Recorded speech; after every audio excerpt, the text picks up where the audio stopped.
So we're back at it for like round 7 or something. I can't even keep track right now, but Ronald Gump is imposing an astounding 104% in levies across all Chinese imports starting Tuesday night, midnight, Wednesday. This comes on top of Chinese tariffs that were placed prior to Trump's second term. So China was already set to see tariffs increase by 34% on Wednesday as part of Trump's reciprocal tariff package. But the president tacked on another 50% after Beijing didn't back off on its promise to impose 34% retaliatory tariffs on goods from the U.S. So it's just a mess right now. It's just piling on one side to the other, to the other, to the other. So early Tuesday, China's Commerce Ministry said it firmly opposes the additional 50% tariffs on Chinese imports, calling it a mistake upon a mistake. The ministry vowed to escalate its retaliation on U.S. exports.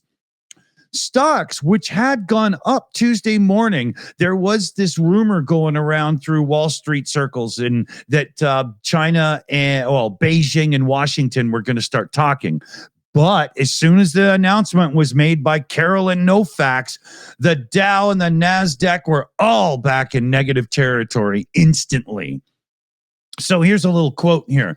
Countries like China who have chosen to retaliate and try to double down on their mistreatment of American workers are making a mistake. Of course, that's Carolyn Nofax. President Trump has a spine of steel and he will not break.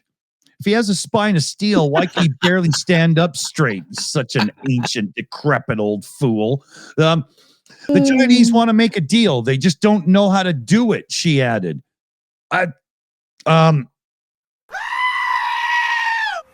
She declined to share what, if any, Trump's terms are to consider lowering the tariffs. She didn't mention it at all. China was America's second largest source of imports last year, shipping $439 billion worth of goods into the United States, while the U.S. exported $144 billion to China. I thought it was supposed to be he wants everything to be equal and blah, blah. The thing is Chinese folk more or less don't want stuff from America right now, but America wants boatloads of stuff that comes from China, dipshit. When Trump's first term ended, the U.S. charged an average tariff rate of 19.3% on Chinese goods. The Biden administration kept most of Trump's tariffs in place while also adding additional ones, bringing it up to 20.8%. Come Wednesday, the total average tariff on Chinese exports to the United States will be 125% total. Oh, no. Now think about this. This is toys, communication equipment like smartphones, computers, computer parts and accessories, a huge swath of consumer electronics that people gobble up to give as gifts and so on. All of this stuff is literally Chinese mercenaries. Yeah, exactly, because they're cheap and you never know when you're going to have some long lost former partner show up and you're going to need help. But, seriously, though, Levitt also told reporters that despite several conversations with world leaders aiming to negotiate lower tariffs, Trump has little appetite to delay his plans. So what plans? He doesn't know what the fuck he's doing. Yeah. Can I make it as he goes along? I think he does know what he's doing in some way. There's a thing I'm going to bring up on one of our next shows where there was a guy in the Reagan administration back in the early 80s who encouraged the same kind of thing, and interest rates went up and the stock markets fell. But then for about 10 years after it all started to correct, there was prosperity. And this is the thing. There was only prosperity for the rich in most sense, because they're the ones that gain every time the stock goes down. They just buy shitloads of whatever went really low and then watch it go back up again. There is method to the madness. It just won't help any of us. Unless all the Americans buy up just one stock, just one bit of stock, so the rich can't get it. Yeah, and then that's then true. Everybody else could take over all these companies. Yeah, wouldn't be a bad thing. I'd love to see something like that. You'd have 100,000 people on the board of directors, but never getting anything done. But yeah. So you've got an interesting one here that I guess relates to saving money. It is to do with saving. Yeah, it's kind of like a reverse tariff almost. Nah, it's not even that. But there's a restaurant in northern Thailand is stirring debate after introducing a controversial skinny discount, offering diners reduced prices if they can squeeze through the metal bars of varying widths. Chiang Mai Breakfast World, a cafe popular with tourists, has installed a set of vertical bars outside its entrance, each labeled with a corresponding food discount. Customers who fit through the narrowest gap get 20% off their meal. They should have one really, really, really thin, so you get it for nothing. You must be starving. Exactly. One for street kids, right? Those who can't squeeze through any of them, well, it's full price, I'm afraid. UK travel bloggers, I'm not giving them their names, but they stumbled across the gimmick and posted a video of a customer trying to earn a 15% discount, eventually settling for the 5% gap after struggling. The video uploaded to Instagram quickly went viral, racking up nearly 8 million views and a flurry of comments.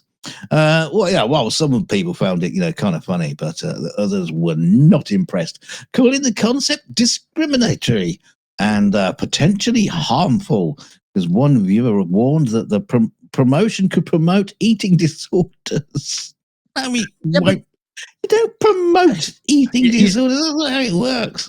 You know what they're doing here? If this is like a buffet style place, they're not giving you a discount for being slim.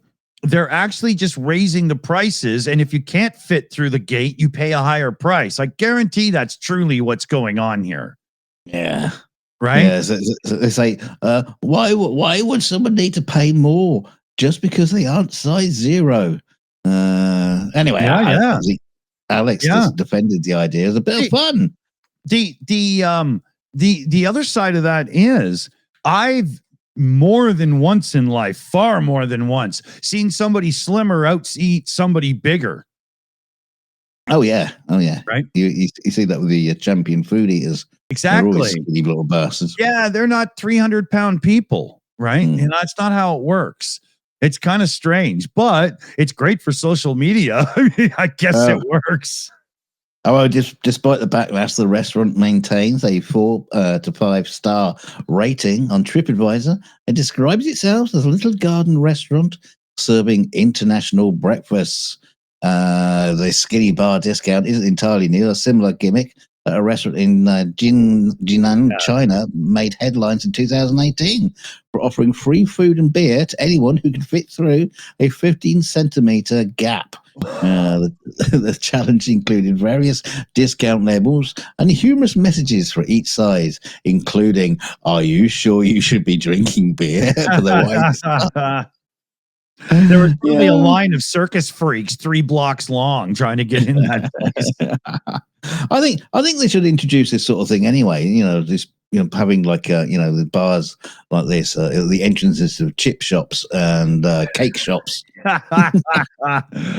donut shops and pastry houses. Yeah, right? Exactly. You have it on rides. You've got to be this high to go on the ride. You should be you can't be any fatter than this to eat our cakes. With the way things are going for me right now, if this catches on, I ain't getting discounts anywhere. Yeah, you'll be able to get through the doorway of a salad bar or something. So I guess watch where you eat and watch what you eat. Thanks for joining us, everybody. Like, share, and subscribe on your way out the door. Yes, and give us your dimensions. See what kind of gap you could get through. Leave it in the comments. Tell us what you had for breakfast. Don't give us the dimensions of your gap, though. Ooh.